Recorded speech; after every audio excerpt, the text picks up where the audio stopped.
नमस्कार।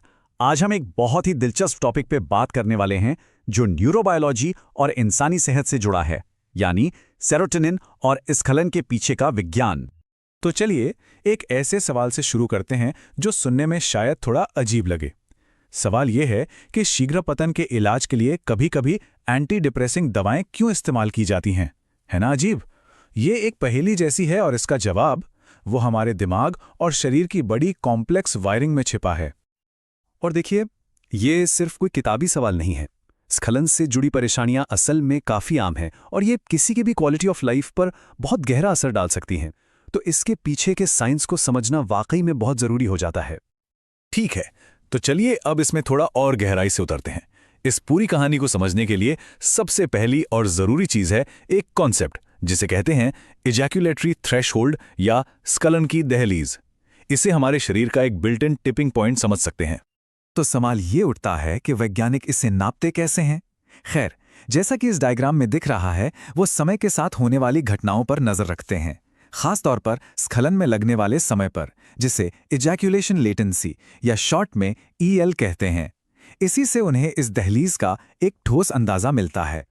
तो ये स्खलन की दहलीज आखिर है क्या चीज?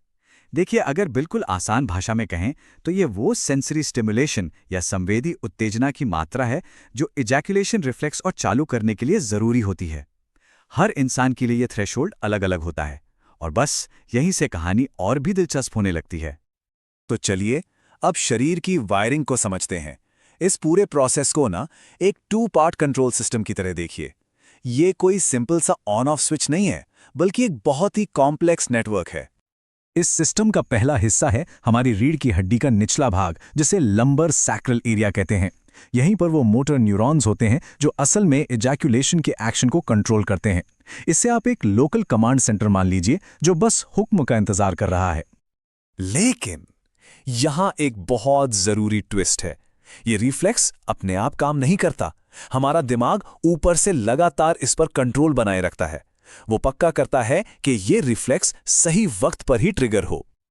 अब इस कंट्रोल को समझने के लिए इसे दिमाग के ब्रेक सिस्टम की तरह सोचिए।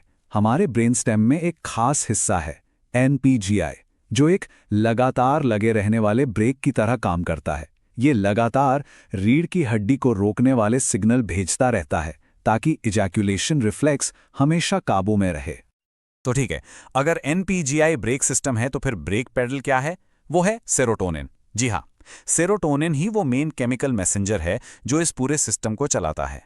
मतलब इस पूरे मामले में सेरोटोनिन वो न्यूरोट्रांसमीटर है जो रोकने वाला यानी इनहिबिटरी सिग्नल देता है। ये तय करता है कि दिमाग के ब्रेक में कितनी ताकत होगी, यानी रिफ्लेक्स को रोकने के लिए ब्रेक पर कितना जोर लगाया जाएगा। और इसका कनेक्शन ना बिल्कुल सीधा साधा है। जब शरीर में सेरोटोनिन ज्यादा होता है तो ब्रेक सिग्नल मजबूत होता है। इससे इजैक्यूलेशन की दहलीज ऊंची हो जाती है और स्खलन में देर होती है। और इसका उल्टा, जब सेरोटोनिन कम होता है तो ब्रेक सिग्नल कमजोर पड़ जाता है, दहलीज नीचे आ जाती है और स्खलन जल्दी हो जाता है। और ये सिर्फ कोई थ्योरी नहीं है, रिसर्च से भी ये बात पक्की होती है। वैज्ञानिकों ने देखा है कि जब वो 5-HTP जैसी चीज़ों से सीरोटोनिन बढ़ाते हैं तो स्खलन में लगातार देर होती है, और जब वो सीरोटोनिन को कम करते हैं तो स्खलन तेजी से होता है। यहां तक तो सब कुछ बड़ा सीधा साधा लग रहा है ना? पर अब कहानी में एक बहुत ही मजेदार मोड़ आने वाला है, एक सरप्राइजिंग पैराडॉक्स। क्योंकि पता ये चला है कि सारे सिग्नल एक जैसे नहीं होते।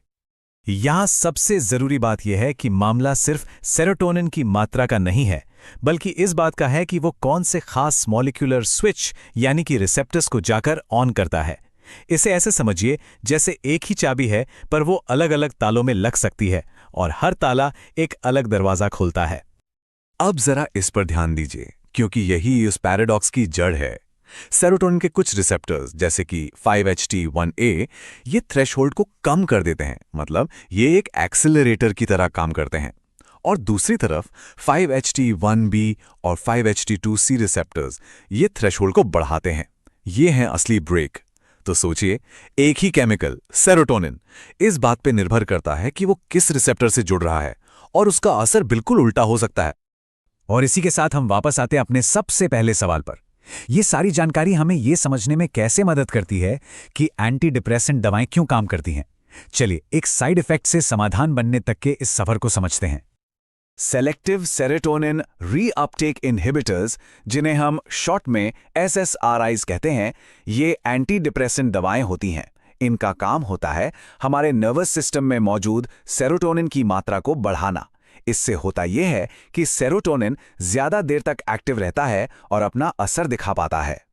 तो अब देखते हैं कि ये सब मिलकर काम कैसे करता है। स्टेप 1, SSRI सिस्टम में मौजूद सेरोटोनिन को बढ़ा देते हैं। स्टेप 2, इससे सिस्टम में सेरोटोनिन की जैसे बाढ़ आ जाती है और वो कई तरह के रिसेप्टर्स को एक्टिवेट कर देता है। लेकिन सबसे ज़रूरी है स्टेप 3। इसका जो सबसे हावी असर होता है वो होता है रोकने वाले ब्रेक रिसेप्टर्स, यानी 5HT1B और 5HT2C का एक्टिवेट होना। और नतीजा, दिमाग का ब्रेक और मजबूत हो जाता है, जिससे इजैकुलेशन की दहलीज ऊपर चली जाती है। तो देखिए, जिस चीज को आमतौर पर एक साइड इफेक्ट माना जाता है, यानी स्खलन में देरी, वही चीज शीघ्र पतन के इलाज के लिए एक जरूरी थेरेप्यूटिक इफेक्ट बन जाती है ना कमाल? ये बस नजरिए का खेल है। और इस गहरी समझ ने सिर्फ एक पहेली ही नहीं सुलझाई है, बल्कि ये और भी बेहतर और टारगेटेड इलाज बनाने का रास्ता खोल रही है। जैसा कि रिसर्चर्स खुद कहते हैं, इन गैप्स को भरकर ऐसी खास दवाएं डिजाइन की जा सकती हैं जो सीधे इजैक्यूलेशन की दहलीज पर असर करें और इससे जुड़ी परेशानियों को कम करें। तो अब मकसद सिर्फ सिस्टम में सेरोटोनिन बढ़ाना नहीं है, बल्कि सही जगह पर सही स्विच को ऑन करना है। और ये सब हमें एक आखिरी सवाल पर लाके छोड़ देता है। जैसे जैसे हम अपने शरीर की इस कॉम्प्लेक्स वायरिंग को और बेहतर समझते जाएंगे, तो क्या हम एक दिन अपने दिमाग की केमिस्ट्री को बिल्कुल सटीक तरीके से फाइन ट्यून कर पाएंगे? ये एक ऐसा सवाल है जिसका असर सिर्फ दवाइयों की दुनिया तक ही सीमित नहीं है, बल्कि इंसानी तजुर्बे की हदों से भी बहुत आगे जाता है।